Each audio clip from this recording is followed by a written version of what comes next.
call this meeting to order. Please rise for the Pledge of Allegiance. Pledge allegiance to the flag of the United States of America and to the republic for which it stands, one nation, under God, indivisible, with liberty and justice for all. Thank you. Roll call. Councilmember Olson is absent this evening. We'll move on to our agenda that was presented. We'll just ask that we strike action item 7E. We just had our workshop tonight and got that information, so I would ask the council to remove that from the agenda, and we will bring that back up at a future meeting. Is there any other additions or corrections? Excuse me, is there any other changes to the agenda? Is there a motion then to approve the agenda with that? With that change, I'll make that motion. A motion by Dave, is there a second? Second. Second by Warren. All those in favor signify by saying aye. Aye. Opposed? Motion carries. 4 in favor, 1 against. Moving on to our minutes. These are 2 minutes in your packets, one from October 30th of a special meeting and also the January 15th one. Was there any additions or corrections to the minutes as presented?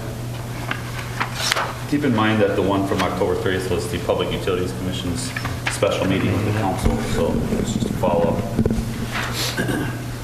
Any additions, corrections? Is there a motion then to approve the minutes as presented? Yep, so moved. Motion by Dave, is there a second? I'll second that. Second by Keith. Is there any discussion? Call the motion. All those in favor signify by saying aye. Aye. Opposed? Abstentions? Motion carries. 4 in favor. At this time is our public open forum. Is there anybody here who wishes to address the council? We do have a public hearing as well, but is there anybody else who wishes to address the council? Anybody wish to address the council? Okay. We'll move on then. We will move right into our public hearing this evening. I will close the regular scheduled meeting and I will open up the public hearing. This public hearing is before us this evening in regards to an off-sale liquor license for Holper Enterprises Incorporated, doing business as Northside Liquor. It is our intention that everyone has had the opportunity to be heard. If you wish to speak regarding this matter, please sign in on the sign-up sheet at the back of the room. And the procedure will be as follows. We will have staff presentation, followed by questions, and then we will take the public input. Please raise your hand when recognized by myself, approach the podium and state your name and address for the record. State your comments and position. No one will be allowed to speak a second time until everyone has had a chance to be heard. First, we will hear questions for clarification. Then we'll hear public in favor of the proposal and public speaking against the proposal. After everyone who wishes to speak has had an opportunity to be heard, the hearing will be closed. After closure of the public hearing, the council will deliberate and take action as appropriate. Members of the audience do not participate in the council's discussion unless a majority of the council needs or concedes to hear additional information or questions. This hearing is now in session. Vicki?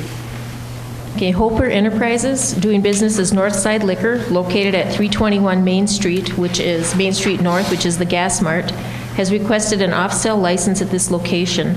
Granting of this license would authorize the owner of the establishment to sell off-sale liquor. The off-sale liquor store will be a separate section of the new Gas Mart proposed to be constructed in 2014.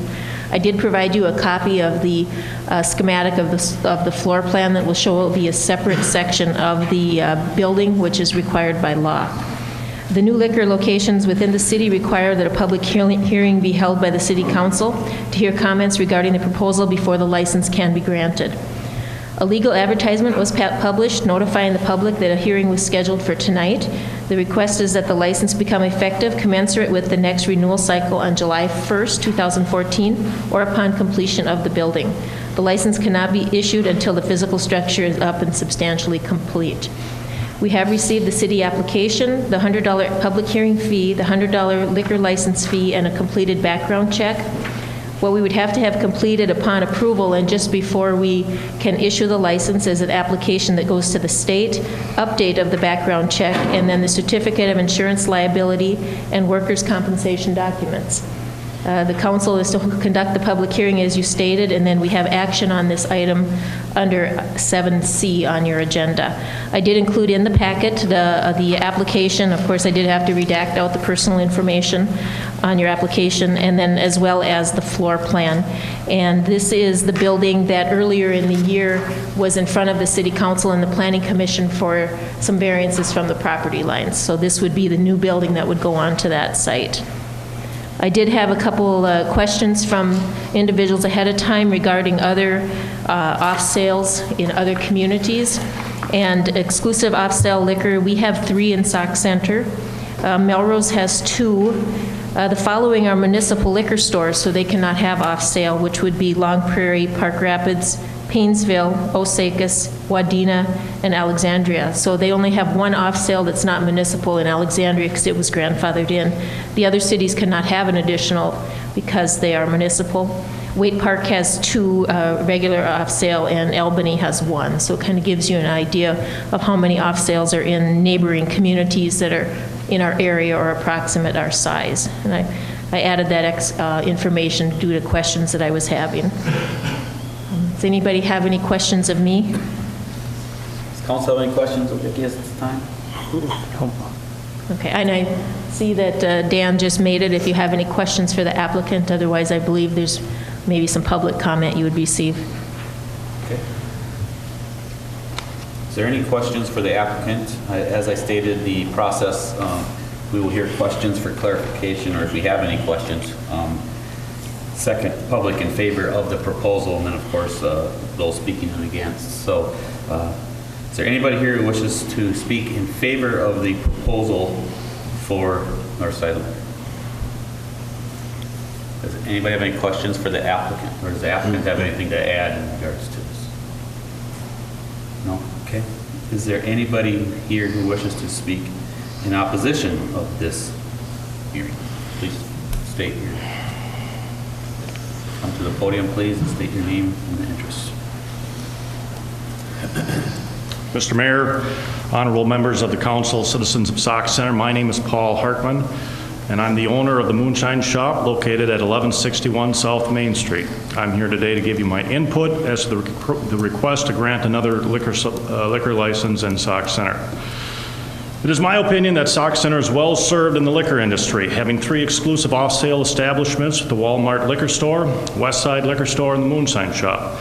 It is my belief that the majority of on-sale liquor retailers also have a license to sell off-sale as well.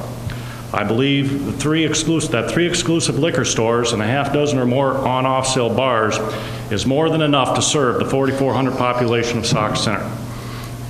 State Statute 340A 413 states that in cities of the first class, not more than 1 off-sale license are allowed for each 5,000 population. In all other cities, the number is to be determined by the governing body.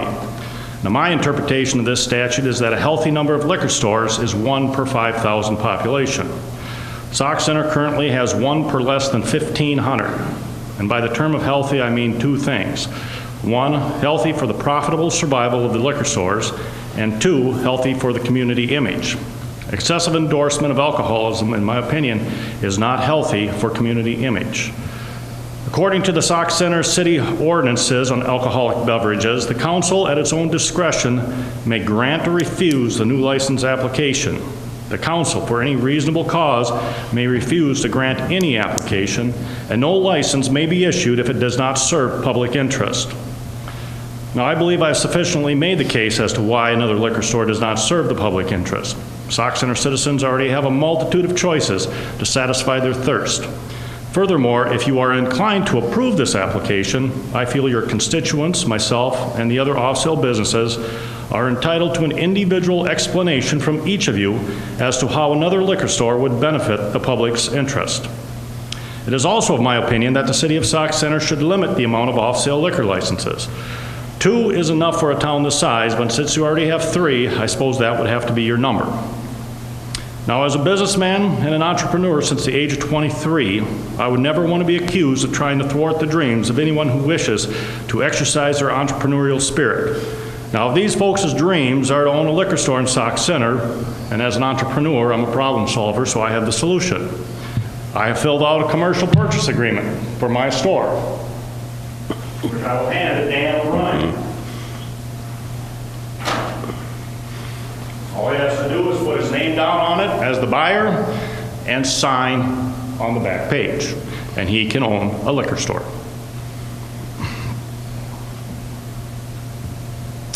It is far more intelligent to buy an existing business with a 40-year history than to try to start one from scratch when the market is already oversaturated and the margins are too tight. I mean, let's face it, Cashwise Liquor, Coburn's Liquor, the largest corporate retail liquor provider in central Minnesota, pulled out of town because the market was oversaturated and not profitable. So in review, why should you vote no? Number one, Sauk Center already is oversaturated in the off-sale liquor industry.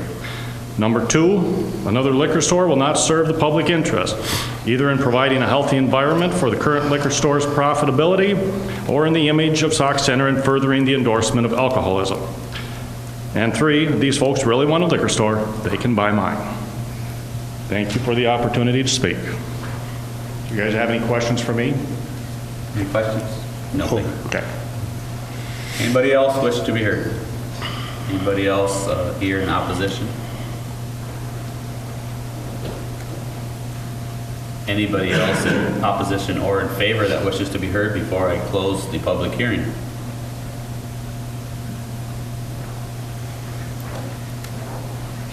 Vicki, do you have anything before I close the public? No, I don't.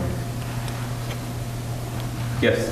Am I able to speak on this? Yep, this is the public hearing, so this will be your time to speak in regards to your feelings.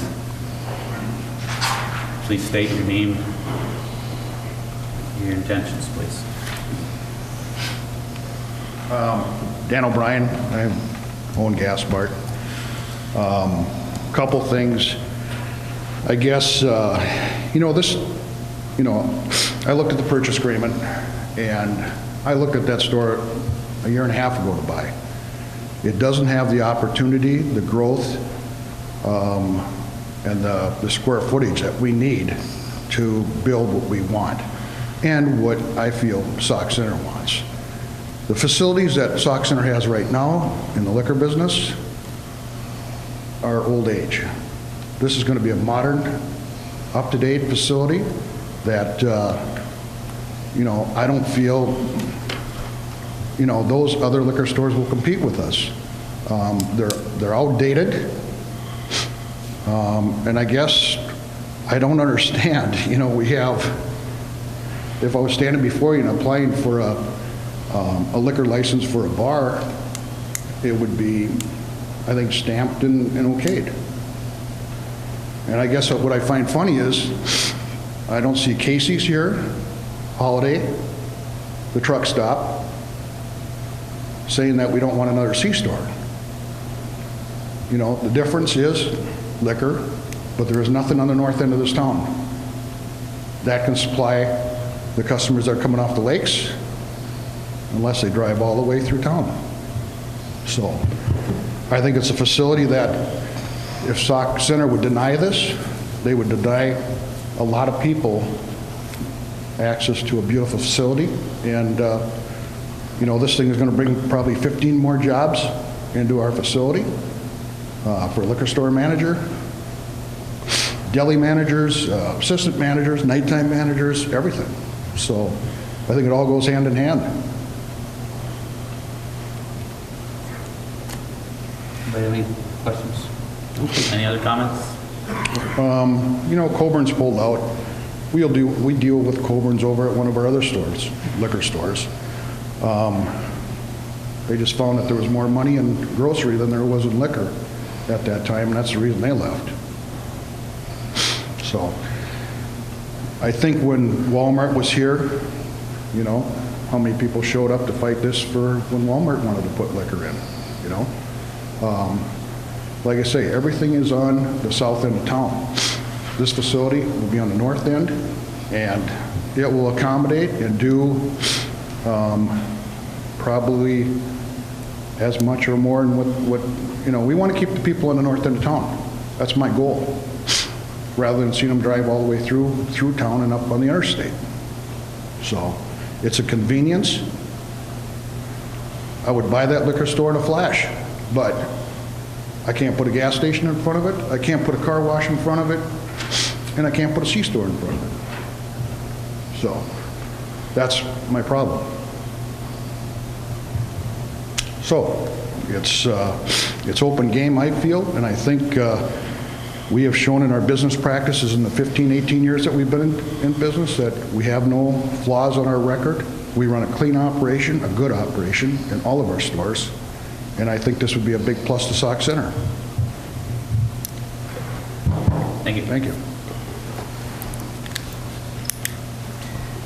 Anybody else wish to be heard in regards to this discussion? Anybody else wish to be heard? There is no other comment. I will then close the public hearing, and again, this council will be discussing this during our action, and at that time we will not take input from the folks. So if you want additional comments, now would definitely be your time. Last time, anybody else? Okay.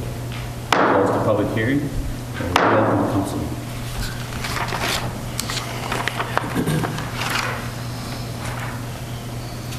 All right, we will be moving on then to our reports and presentations. We have a number of reports this evening.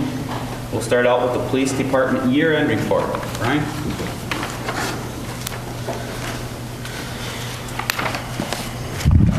Good evening, Mayor and Council. I hope everyone got a copy of the report and had a chance to look it through. I can kind of just skim through it then if you have questions along the way. The second page there, some of the numbers between 2013 and 2012. I see our alarms were down a little bit. Child custody disputes were dramatically up, 73 to 26. Intoxicated persons was dramatically up, 34 to 18. Juvenile problems were up. Medical calls about the same. Open doors, we found a few more of those. Damage to property was up. Suspicious vehicles were up. All the other suspicious activities and persons were comparable to 2012. Welfare checks were up slightly too. If you go to the next page, driving under the influence, 2013 we arrested 51 people compared to 43 in 2012. And of those 51 people, 25 were impaired on controlled substance. If you look at the next graph there, it just shows by month the amount of DUIs for the month. Next page, traffic violations. If you look through that, you see driving with no Minnesota license was up quite a bit. In turn, the people are wearing their seat belts now, so we gave 21 compared to 66 of those last year. Speeding was up slightly, and overall we gave less verbal warnings. Assists for other agencies, pretty comparable to 2012. Looks like all of them, we did a few more assists than in 2012. Next graph there, possession of drug paraphernalia was up 46 compared to 35 arrests last in 2012, and about the same for arrest with small amounts. Next page, the reportable offenses. Assaults were down. Domestic assaults were also down, you see. Sexual assaults were down. Robbery, we had 0. And of course, DWIs were up. Burglaries were up. And thefts were up slightly. Next page shows by calls per hour, which is always kind of interesting. And of course, 5 p.m. always between 2012 and 13, that's pretty much the time people get home, they make their calls. And you see the graph's pretty similar. Pretty busy till midnight. And then by month there, this year, June was our busiest month compared to May in 2012. And then the last graph there, the calls per day. Of course, Friday and Saturday are your two busiest days. Forfeitures this year, we had $21,784 for forfeitures, and if you look through the graph there, 3 of those were drug arrest and 3 vehicles for DWIs. That was compared to 16,500 in 2012. The last page there, the summary. I can read through that for the people on TV. In summary, you can see that the members of the Sauk Center Police Department are still very motivated in serving and protecting our community. We had a comparable year to last year with ICRs and total offenses being down slightly from 2012 by 266 ICRs and 210 total offenses. Verbal warnings were also down 387 from 2012. From these routine traffic stops, you see that the officers issued citations to 162 drivers that either did not have a license or had lost their driving privileges. These drivers are still driving their community along with 107 drivers that did not have proof of insurance. After reading the annual report, you'll see that several felony arrests were the result of routine traffic stops for possession of drugs and intent to sell drugs. $14,500 of money related to these drug arrests were forfeited by our department. You'll find that the major crimes of theft and damage to property complaints were up from 2012. A majority of the damage to property was in the private sectors, and there was less in the public sectors, our parks, restrooms, playgrounds, etc. A large percentage of the thefts were reports taken from a local Walmart store. Burglary calls doubled from 8 in 2012 to 16 in 2013. Large percentage of these burglaries our department established were payback crimes between known associates that could not be proven for prosecution in court. 2013 showed an increase in arrests for drivers, arrests for DWIs, and driving impaired as a result of controlled substance. 2013, the Sauk Center Police Department had 51 DWI arrests compared to 43 in 2012. Of the 51, 25, like I said before, were arrested for being impaired on controlled substance. There was also an increase in arrests for drug paraphernalia with 46 arrests in 2013 compared to the 35 in 2012, and the possession of marijuana arrest was the same with 34 arrests. The community continues to be involved in making calls to report suspicious activity. We received 175 suspicious calls in 2013 compared to 164 in 2012. It is great to see the community's involvement with this because it is one of the Sauk Center Police Department's greatest tools to get the community involved.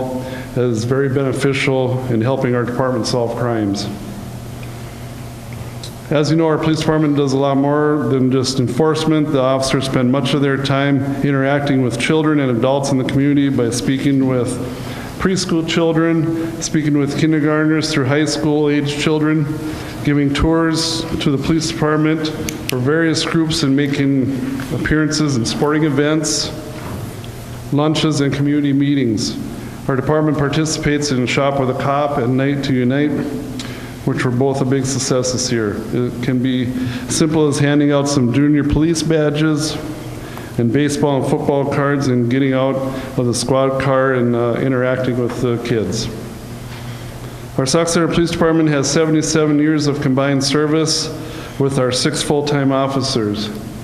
Our department has 2 part-time officers with 7 years experience between them, and the data entry person has 6 years. Our police chaplain has 10 years of giving support to our officers. For a department of this size, having this many years shows that the officers have great loyalty, dedication, and commitment to the department.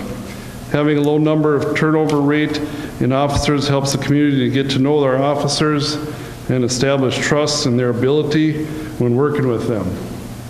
The police department continues to be proactive in enforcement and working with the community, which gives citizens of Sauk Center a safer community to live, work, and raise their families. And that's the end. I do have, I don't think it was attached with yours, but I do have more of a breakdown. If you ever need to come and look at that, you sure can, of stats, so you're welcome to do that. And I also like to thank our city staff for the help they give, and Vicki for the help that they give throughout the year. It's a great support. Thank you. Does anybody have any questions for Brian in regards to his annual report? Brian, I just want to tell you that this was very well put together, and I appreciate all of the data. It gives us a great review of not only this year, but the last 2012 and 11 as comparables. And so I appreciate all of the information, and it was very well done. And make sure you thank your staff for their professionalism and dedication to the city and to the department. I appreciate that. Thank you. Thank you. Yep, thanks.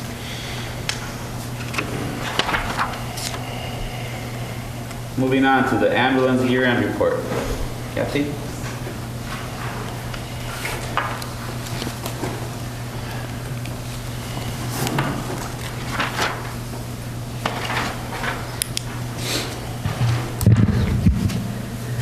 Good evening, Mayor and council members. I'm here to present the 2013 year-end service review. I continue to be the ambulance director. I have Tim DeShane as my assistant ambulance director still, and Jeff Bromanshenkel is our training coordinator. And we're still led by our medical director, Dr. Mary Thomas. She continues to put her license on the line for us and is very active with our crew still, comes to our meetings and helps with our training. So we appreciate all her help. In 2013, we saw the retirements of Mike Bowles, who had served for 24 years on our service from 1989 to 2013, and retirement of Joe Weir, who served for 9 years from 2004 to 2013. We gained EMT Blaine Castriba, who we'd sent to the EMT classes, and she passed all her classes and her training to become a member of our crew, and we have a first responder driver from our fire department, Andrea Kerfeld, who has joined our crew too. So the other EMTs on the roster are Mark Pepping, Joyce Hunstiger, Scott Tullis, Jamie Cole, Aaron Feltman, Penny Dieters, Ron Hemsworth, Mary Bertrand, Jesse Hoppy, Mark Roberg, Shanda Lofquist, Nicole Westbrook, Jasmine Huntington, Brianna Seebeck, and Quint Swedenberg. So we have a total roster right now of 20 EMTs.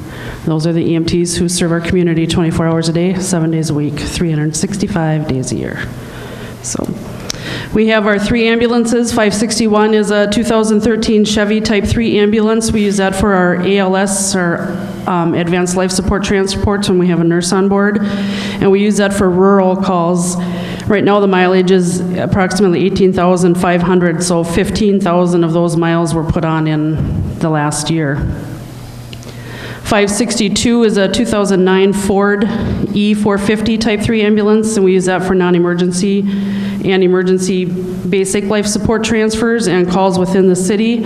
And the mileage on that is at about 58,800, and 4,800 of those miles were put on in the past year.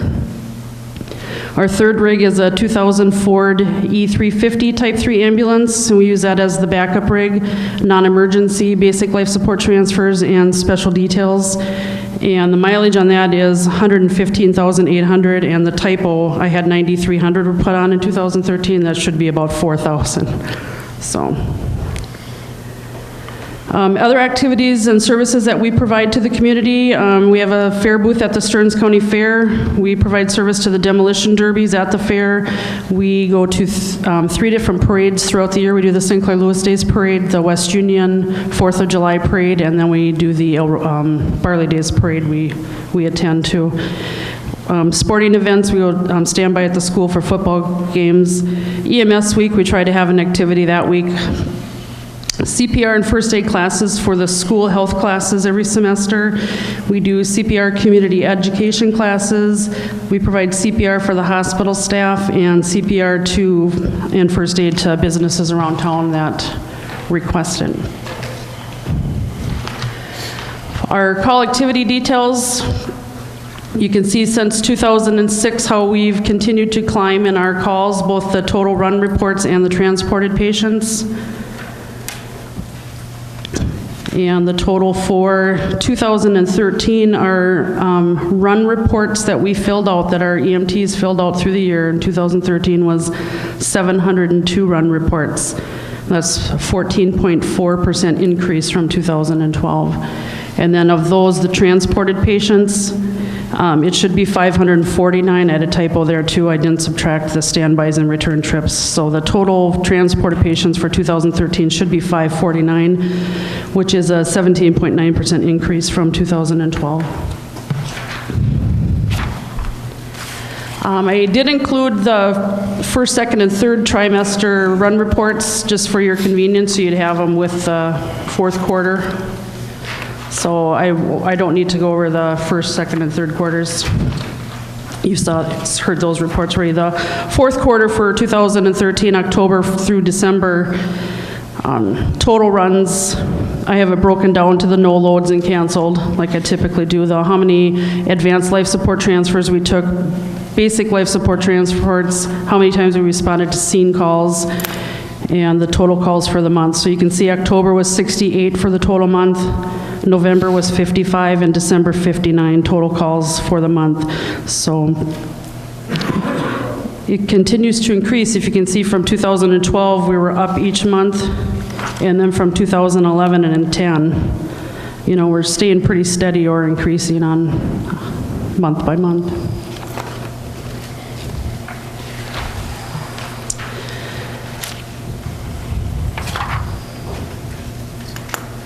And the call volume by day and hour. You can see Mondays and Fridays seem to be the busiest days for us this past year. And the hour of the day, we have that peak from noon till about 3 in the afternoon, and then again from 6 at night till about 9 at night, we have that other peak, and that seems to remain pretty consistent, those two peaks from year to year. Average run mileage report, you can see the 0 to 5 range is 0 to 5 miles. It takes us to get to the scene is the highest, and that's because we have the majority of our calls are in-town calls. The next page, we have the patients by age, and it's broken down into female and males. But you can see that the age bracket 65 and over is our largest population that we serve. Our patients are, the majority of them are over the 65 age.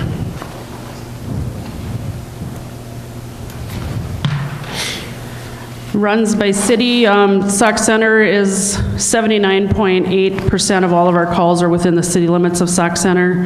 Sauk Center Township is second with 7.6% of our calls, and then you can see each township is broken down, how many times we went to each township throughout the year. Transportation, or where we took them, destination reports. Once again, it's listed as St. Michael's Hospital. The MinStar hasn't changed that to Centricare Sauk Center yet, so it's still listed as St. Michael's Hospital. But that was our where we take the majority of our patients. 42.6% go to Sauk Center Hospital, and then St. Cloud Hospital, with all those transfers we do, is our second highest destination.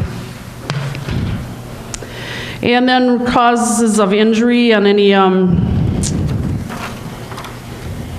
traumatic calls that we go on. You can see falls is the majority of the traumatic injuries we serve. It's 16.2% of any of our traumatic injuries were from falls, and motor vehicle crashes came in after that at about almost 10%.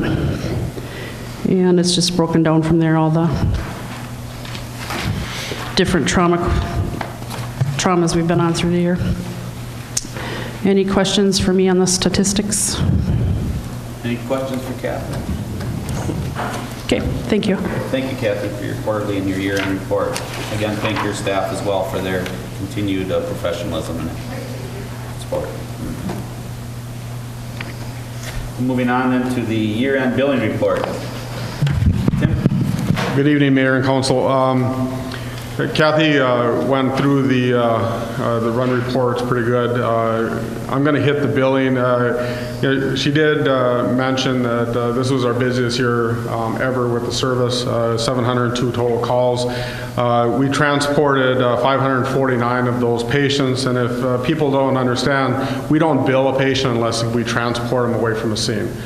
And I'm just going to hit the highlights here. We had a 14% increase from last year with total billed patients.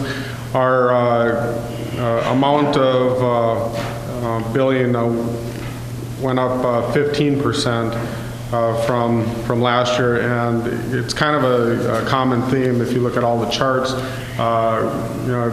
We've increased every year in the last 4 or 5 years. On the collection side of the billing, we increased from 2012 13.22%. We still have $133,631.27 outstanding bills with our billing company. This does include 2 files from 2011 and also 5 files from 2012. Once in a while, with the insurances, it's just a little tricky to get them to collect.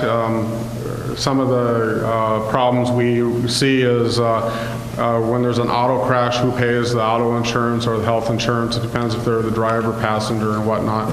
So there's a lot of legal loopholes that our billing company has to go through with that. I think it's later on in the agenda, we're going to be requesting the council to grant us to adjust $189,299.95 worth of adjusted write-offs. These are federally and or state mandated write-offs.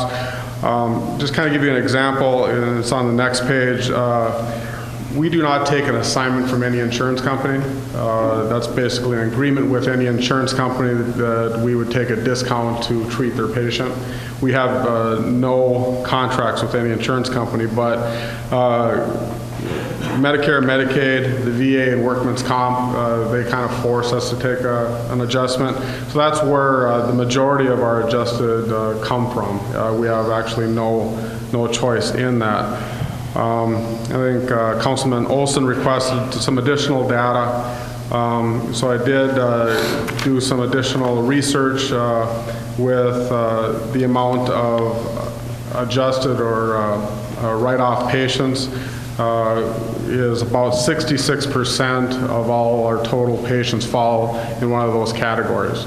And that's because our population in the area, our service area, is over 65 years old, so a majority of them are on Medicare. I think we responded to, I think it was just maybe a point or two less of 50% of all patients we had contact with were over the age of 65. So I think that's pretty much a nutshell. I think you guys have the total report in front of you. If there's any questions for me? Any questions for Tim? No, good job. Okay, thank you. Thank you.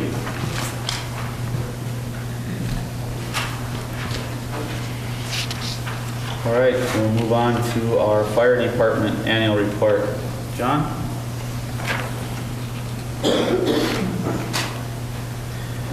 Good evening, Mayor and Council. My report's pretty simple, pretty straightforward. As we can go down the calls, last year the structure fires, 13, we had 11 versus 5 in 2012.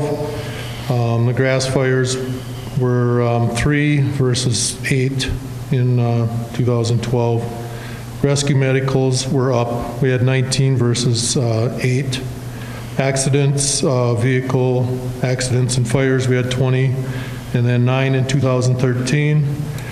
Smoke alarms, gas calls, 18 in 2012 and 12 in 2013.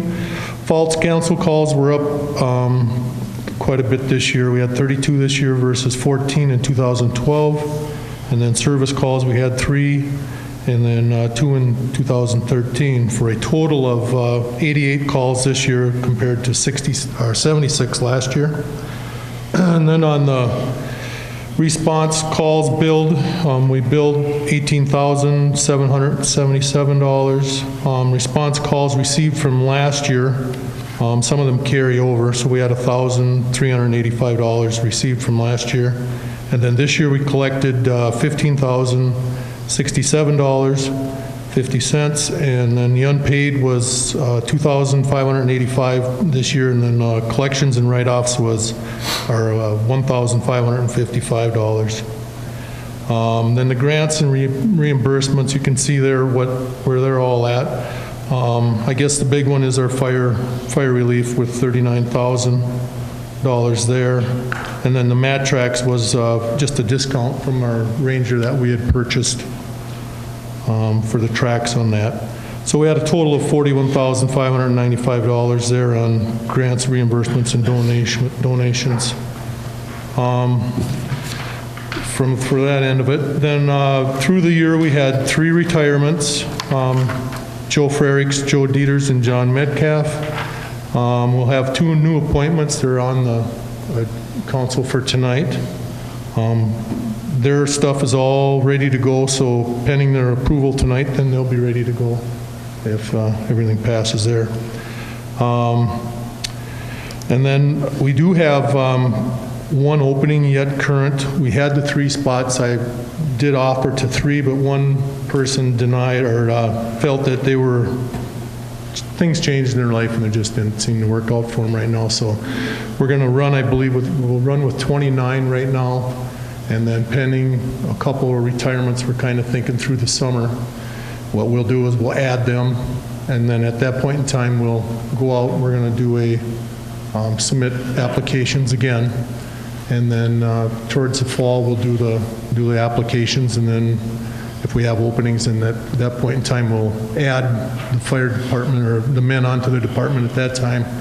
And I like to do it in groups of 2 or more if we can, because it just works a lot better for the training and the traveling. And actually, we're hoping to host the firefighter one here if everything works out as of now. So. And then our chiefs remain the same this year. I'm chief. Steve Mortz is the first assistant. Ronnie Mortz is second assistant. And I guess that's all pretty much the same other than that. Then I just would like to thank Vicki and her staff. They do a heck of a job for us, and they do a real good job with working with them and stuff. They're fantastic to work with.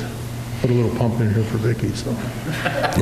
They do a real good job. They make it a lot easier and make it a pleasure to actually do it, so that's a pretty good job. Any questions for John? Hearing none, I just want to make a couple notes. One is I wanted to thank the Relief Association for the donations. I know those dollars that you guys receive in grants and donations of $42,000 really goes a long way to purchasing equipment and saving not only the townships but the city and all the residents a tremendous amount of cost when it comes to replacing those trucks and the gears. So hats off to your department and to your Relief Association for continuing with the gambling and going through all of the state rules and regulations to make sure that they're following those guidelines, and it's been successful for a lot of years. So thank them for their professionalism again as well on the department and their sacrifice. Yeah, they work hard at it, and they do a real good job. We got a good relief, and guys that run the gambling do a very good job, and it's worked well for us. Equipment's always there. It's expensive, so. All right, thanks a lot. Thank you.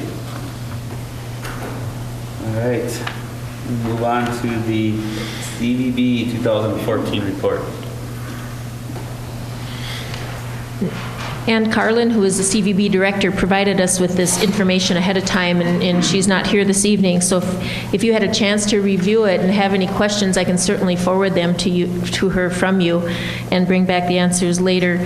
But you can see that she's outlined the 2007 to 2013 achievements. That's as long as the CVB has been in existence. And she did provide some pretty good statistics that can show you that her advertising statistics, how they have increased through the use of Explore Minnesota, the Midwest Living magazine, and website statistics. And those are kind of the information that was asked last year to have in future reports, and so she did include those.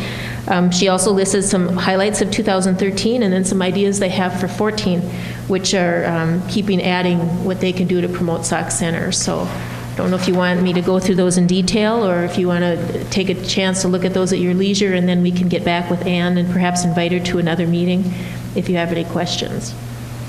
I think, Vicki, if you wouldn't mind, maybe just mentioning the promotions for 14, since this is to the general public as well by TV. Okay, she has some new promotions for 2014. I believe there's ideas that they've been discussing at their board meetings. They're going to be advertising in the AAA Living Magazine ad. They're going to add an additional billboard on I-29 near Grand Forks, directing traffic from Canada to Sauk Centre. And you know they do have one already on I-94 on this side of Moorhead. So they have a couple of those out. They're going to update the meeting planners guide and the group's tour self-mailer. There's going to be trade show booth and table cover to share with the Chamber of Commerce. They have tear-off maps for visitors at the hotels and restaurants. They have a social media promotion with Heartland Tourism. And they're going to start promotion of a possible February 2015 snowmobile oval race at Sauk Lake. And a joint trail map between the Lake Wobegon Trail and the Central Lakes Trail. They're going to produce a mobile website, and they're going to develop a geocache trail around Sauk Centre, and they have their Golf Your Socks Off Summer Months promotion between the golf courses and hotels, and as she says, they're always open to new ideas. So she's a go-getter, and you can see by the statistics that it's working well. Very good. Thank you. Does anybody have any questions? None? If you have questions in regards to the CVB, I know Ann's always very open to discuss them with you. So if you read through this and you have specific questions, feel free to stop on and visit with her. All right, no questions, then we're going to just move right on to the Airport Commission report. The Airport Commission met today. That's why in your packet you didn't have a written out report, but I did provide the agenda. They did review on the Public Works side some of the issues that they're having with door seals on the airport. There's a window in the FBO hangar that needs repair. The roofs from the hail still need to be repaired. So those are some of the things on the Public Works side. They will have an action item for you later on in the evening, and they're going to recommend that the master plan update be forwarded to the FAA, and they'll be seeking your approval for that. On the unfinished business, if any of you ever go out to the AD building, you'll see that the updates that we've been doing there are coming along very nicely. And we also did get the new capital improvement plan in the MnDOT Aeronautics website. And one of the new business items of business that they're discussing is some minimum specifications for private hangar construction, and also minimum specs for anything that goes on in the airport, kind of policy guidelines that they'll start to be working on. And another item to note that the fly-in for this year during Sinclair Lewis Days will actually be on July 20th, which will be not the Sunday before it starts, but the Sunday of the parade and the water ski show, so it'll be the same day as the water ski show. So mark that one on your calendars. And we'll have the one action item later on in the agenda. Right, and we will go over the master plan during our action item. Correct. Any questions for Vicki in regards to the airport report? None? All right, we'll move on to the Park Board report. The Park Board met last night, and this was their first meeting of the year, and we did welcome a new member to the Park Board, which was Brian Fredericks. They had an action item, which was the 2014 Park Improvement Project, and they will be bringing that recommendation not tonight, but at the next City Council meeting, and that will be for the sprinkler and the trail in the multipurpose park. They did have a report on the splash pad update and talked about a timeline of how they could expect that to go forward as the different projects that have to occur in the order they have to occur in, and how they would expect that to happen. They're still working on the internet expansion for the campground to have wireless internet throughout the campground. They did approve the 2014 citywide garage sale on May 17th. And this would be in the arena, so if anybody wants to rent a square of concrete and a couple tables and come up and set up in the ice arena, and we do advertise that as a group, and it's also the same weekend as the citywide sale. They did talk about figure skating registrations and the arena dry floor schedule this year. And the arena dry floor events that are scheduled so far are March 19th and 20th is the Midwest Machinery. March 29th is the Team Ivy Rose Garage Sale.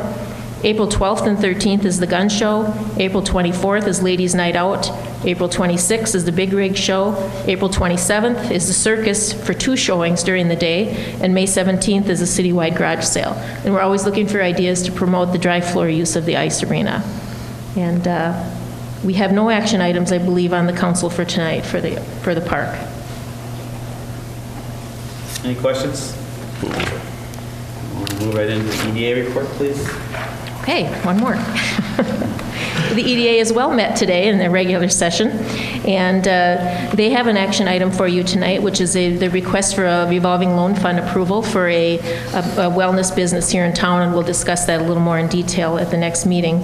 They did have some unfinished items for discussion regarding talking about an appraisal for a possible industrial park expansion south of the freeway.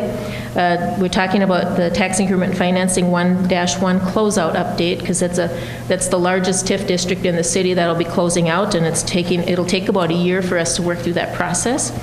They're talking about the Small Cities Grant, and they're encouraging the city to apply for another round of that. That would be the grant similar to we did about 7 years ago for businesses and homeowners and rental properties to receive updated grants. And we talked about some property along the railroad for redevelopment. A new business item that they had is we did have some turnback TIF funds from the closing of TIF District 1-5, and talked about the potential where the city council would suggest that money be allocated for, and that'll probably be a future council agenda item for that. And then they did have their year-end financial reports as well. So we have one action item for you tonight, and that would be the revolving loan fund approval request. Any questions? No? All right, thank you. Well, we have wrapped up our reports. This is a very long evening of reports and presentations. Thank you guys all for hanging in there while we went through this. Moving on to our action item, then, action item 7A, to approve ambulance department annual adjustments. And Tim DeShane referred to this earlier in his ambulance report, that we are required to write down a percentage of the billings for Medicare, Medicaid, that type of thing. We also have to be written off as uncollectible, and then also additional in-house collections. And my numbers are a little bit different from Tim's, because I have to break them out separately, because I have to plug ours into our accounting software and to go into our audit, but the grand total works out the same. So the amount of write-downs from Medicare, et cetera, is $178,861.65, and the amount to be written off as uncollectible is $10,284.65. And that would all be from the billing company. And then the amount recommended from in-house collections is the $5,299.83. And also, as part of the annual audit, we have to post a liability in amount projected to be uncollectible of the remaining receivables. And it also includes that write-down that we would have. And the amount is based on a long-term trending, and currently is set at 44% for claims currently being processed by our agent, and 65% of the files turned back to the city for collection. So we've been tracking that over a number of years, and we do a projection, and then at the end of the year, we write that as an expected amount. And so what we're actually asking for tonight is to approve the ambulance department Medicare and insurance write-downs of the $178,781.65, write-offs of $10,284.65, and internal write-offs as $5,299.83. Any questions for staff?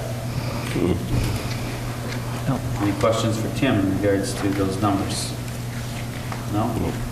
All right.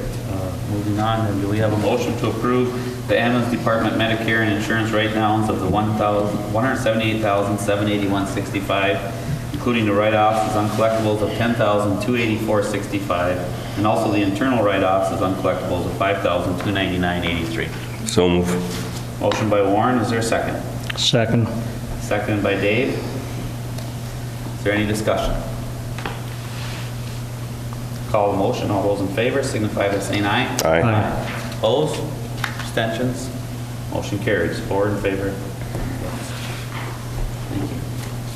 Moving on to action item B, approves submittal of master plan update to FAA. As part of the ongoing master plan project for the Sauk Center Municipal Airport, the MPAG group, which is the Master Plan Advisory Group, we held a public meeting to gather input on the preferred alternatives that the group selected for the future layout of the airport, and then just to receive information on how they derived at the projections, et cetera. The airport board then met following that meeting. Actually, they met today, and they have a recommendation to the city council to seek approval and send the master plan to the FAA for their approval. The master plan actually provide guidance to the city over the next 20 years or so as we develop, projects throughout the airport. Some of the highlights of the master plan and the airport layout plan that you'll see later is some of the things on the main runway that they selected a preferred alternative in a lengthening of 700 feet, and they would actually want all that to occur to the south to keep it away from the freeway area. And this would result in a total runway length of 4,000 feet. On the crosswind runway, which is the turf runway, they have a preferred alternative to shift the entire runway south and east. This would remove some safety zone issues.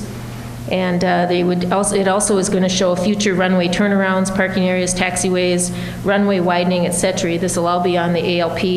It talks about buildings, future buildings to include areas for private hangars, improved AD building, FBO building. It'll include a property survey of the current ownership, and it will also depict future property preferred ownership. So that's what's going to be on the ALP, but this master plan is kind of like the overall plan that we use to guide us as we develop that ALP. So the next step is for the master plan to be submitted to the FAA, and the ALP, which is the airport layout plan, will be sent upon completion probably within the next 60 days. And following approval, then the city will be eligible for new grants for improvements. And we do have the city's airport consultant here tonight, and she was also at the airport meeting. If anybody has questions about the airport master plan or the process as we move forward. Otherwise, if you don't have any questions, we are requesting to authorize submittal of the master plan to the FAA. Any questions of Vicki or of Melissa. In regards to the master plan? We have it here. It's quite lengthy and a lot of great drawings and maps. I did have the opportunity, I think even during the open meeting for the community, a lot of us, I think, came in and went through the presentation with you folks, and it was very well presented. But one of the things that was in there and had an opportunity to visit with the staff about was the fact if we were to expand our airport, whether we need to add 700 feet to the south or we need to reroute our east and west turf runway, will require us to acquire property. And one of the things that we've always seemed to run in over the years is we've always talked about acquiring property, but we never had it in our master plan as outlined in here to do that. So this now puts the wheels in motion to not only, if we choose to move forward with the growth and build out of our airport, but to utilize dollars, state and federal dollars, to help us acquire those additional properties if and when we need to move down that road. So I find that we finally are getting the tools in place that can help us move this long-term plan down the road, rather than we've always talked about it and never had really a way of getting the funding to help facilitate it. So I want to thank the airport and all the staff that have been engaged in putting this plan together. This is the first step of us to have a long-term plan that we believe is not only designed for years into the future, but potentially decades into the future as far as the growth opportunity out there. So I think you guys did an outstanding job in your presentation. I have no additional questions for you as it outlines in the master plan. Does any other council member? No. With that, then, is there a motion to authorize submittal of the ALP to the FAA for approval? I'll make that motion. Motion by Warren. Is there a second? Second. Seconded by Dave. Is there any discussion? Do you guys want to add anything for additional to what you've already presented? Anything you need to know?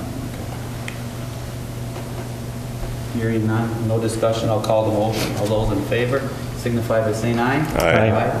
Opposed? Abstentions? Motion carries. 4 in favor, none against. Again, thank you for your work.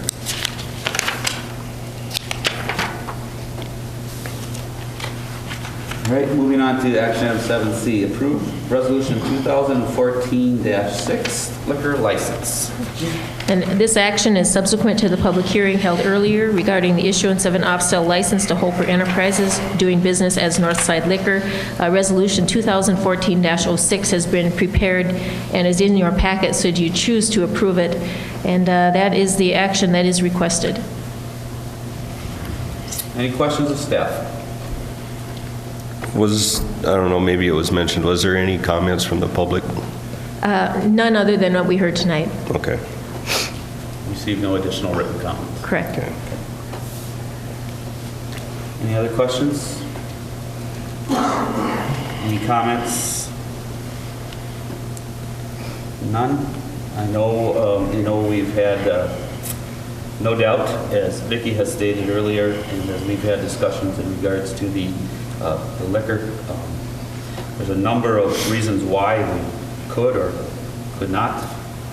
We certainly have the right to deny it, but we certainly have the right to approve it as well. I think our community is the only community, as we all know, that has Highway 71, I-94, State Highway 28, and a number of different major highways that go through it that, has a tremendous amount of traffic. And whether that constitutes a reason to add an additional liquor off-sale establishment might be debated by a number of people in different ways. But I could tell you that we do have a tremendous amount of traffic. We've had traffic studies done, and it continues to grow. And I would believe that that would be one of the reasons why you would see success in that industry as people are passing to the north and to the south to vacation for the weekends and holidays and whatnot. So, with that, we've had some great input this evening, certainly in favor and then also in opposition. So I will I will pose the question to the council on how they feel. What is the action of the council this evening in regards to the request to approve the resolution 2014-6, approving the issuance of an off-sale liquor license to Holper Enterprises and Company doing business as Northside Liquor at 321 Main Street?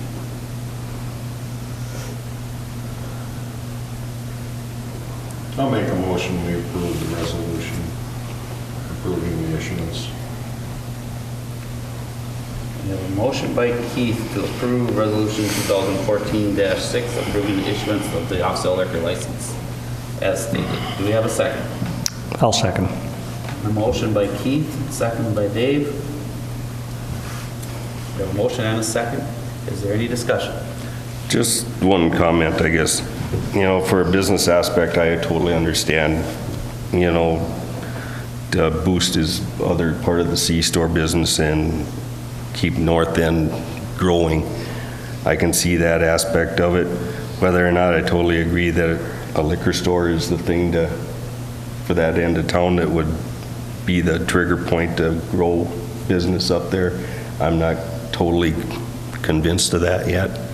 So that's just my personal opinion. It's, yeah, that north end is lacking a lot of business, mainly because of the only one highway going through there. But I don't know if a liquor establishment is going to change things that drastically to where it should happen. So. Any other comments?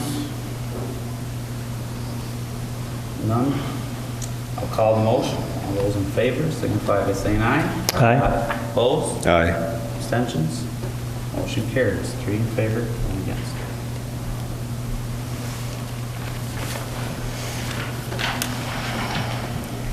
All right, moving on to 7D. Appoint member to CBD Board and Planning Commission. Our nominations for the various board and commission openings were advertised. We had an opening on the Planning Commission yet, and we had CVB, where the City Council at the last meeting had waived the requirement that the Chamber of Commerce member was about being a paid employee, and they struck that part for the balance of the year. So we do have one nomination for the position of Planning Commission, and that is Mark Magnuson has requested that position. And then we have the nomination for the Convention and Visitors Bureau, and that would be Andrea Kerfeld. And the one for the Planning Commission is a 3-year term, and then the one for the Convention and Visitors Bureau is for the balance of 2014.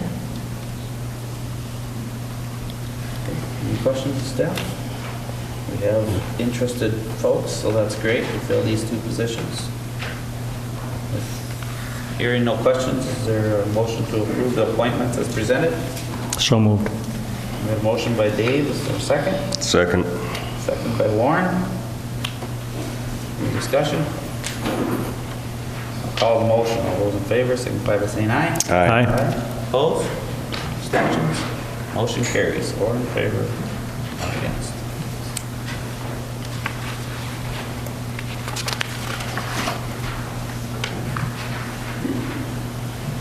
Moving on. Appointment insurance agent record is what we have removed from the agenda this evening, so we're going right into EDA revolving loan agreement.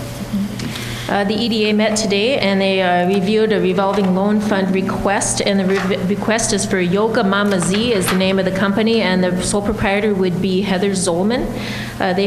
She has requested a low-interest loan in the amount of $12,500. This would be at 4% for 5 years from the city's revolving loan fund. This loan fund would be used to purchase of equipment for a new business. It would be located right on the corner of Main Street and Sinclair Lewis Avenue. If this is approved, the city attorney would actually draft the loan agreement. And Heather Zolman is here tonight if anybody has any specific questions, but she will be doing a wellness type of business, which will have classes for fitness classes, and will also be a personal trainer and personal fitness classes for one-on-one if you choose to do that.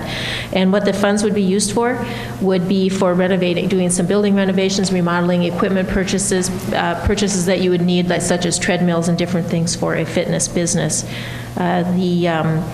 The funding comes from a combination of bank funding from the local bank here in town, and then from the city revolving loan fund if it is so approved.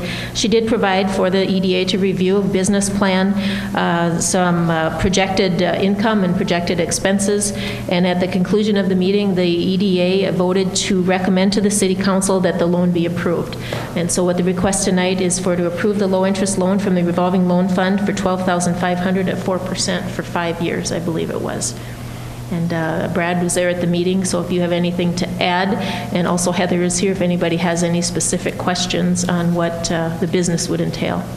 I don't really have anything to add. Vicki outlined it real well. I can tell you that, looking at the business plan, I'm impressed with the plan. I'm impressed with the intention. I think there's definitely a need for that in our community, whether it's to improve the health of our elders, our middle age, and even our kids, which is what's part of Heather's plan. So I'm very encouraged by it.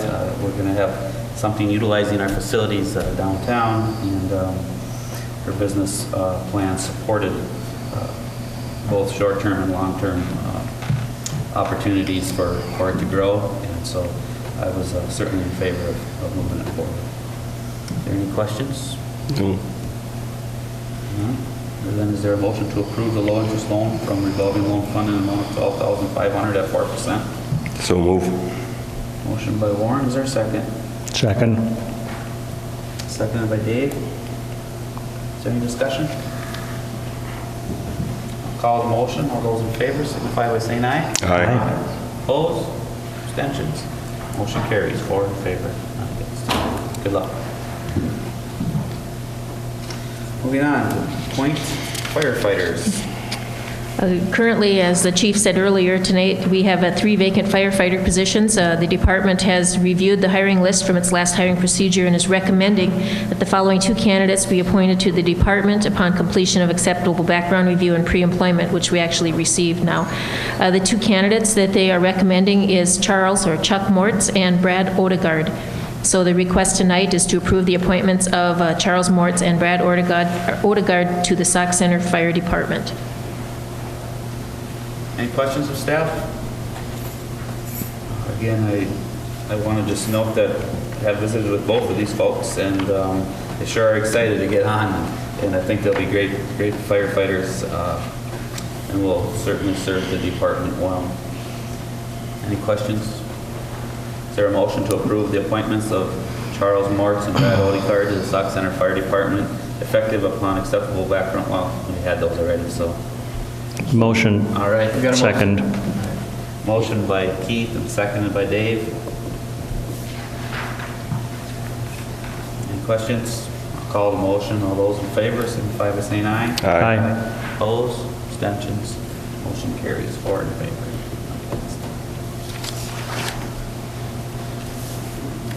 Thank you. Moving on to H, approve resolution 2014-7 authorizing the accounts receivable adjustments. The city does have 4 invoices that have been finalized in our accounting system that have outstanding late fees. These are fees that are either posted after payment was mailed but before received, payments from customers who sent payment without fees, or the account was written off, but it's usually just a timing delay. Council action is actually required to move the fees from the system, so we have a total of $6 that's actually from 2013 and $39.60 from 2014 for a total of $45.60. And I do have the resolution laid out for you there, and I'm requesting approval of Resolution 2014-07, approving adjustments to accounts receivable. Any questions? Is there a motion to approve the resolution 2014-7, approving adjustments to accounts receivables? I'll make a motion, we approve those adjustments. A motion by Keith, is there a second? Second. Second by Dave. Is there any discussion? Call the motion. All those in favor signify by saying aye. Aye. Opposed? Abstentions? Motion carries. 4 in favor, 1 against. All right. Moving on. We have no unfinished business, and we have no new business. We do have a couple items on our consent agenda. We have a schedule of claims. Unpaid claims of $220,586.22. Paid claims of $1,488.65 for a total of $222,074.87. We also have Resolution 2014-8, accepting contributions, and I want to just thank the Senior Center and the ambulance for their contributions, but the men's card playing group of $227.47 and Coburn's of $180. So I would like to thank those folks for their donations, as I noted. Is there any questions in regards to the consent agenda? It's pretty short one this evening. None? Is there a motion then to approve the consent agenda as presented? So moved. Motion by Warren, is there a second? Second. Second by Dave. Any discussion? Call the motion. All those in favor signify by saying aye. Aye. Opposed? Abstentions? Motion carries. 4 in favor. We have just one informational item tonight. It's in your packet. We have the HRA opening. We have one opening coming up. It's for 5 years. So anybody that's interested in getting on the HRA should notify staff, pick up an application. With that, we have nothing else on our agenda this evening. Do I have a motion to adjourn? So moved. Motion by Keith, second. Second. Second by Warren. All those in favor, signify by saying aye. Aye. Meeting's adjourned.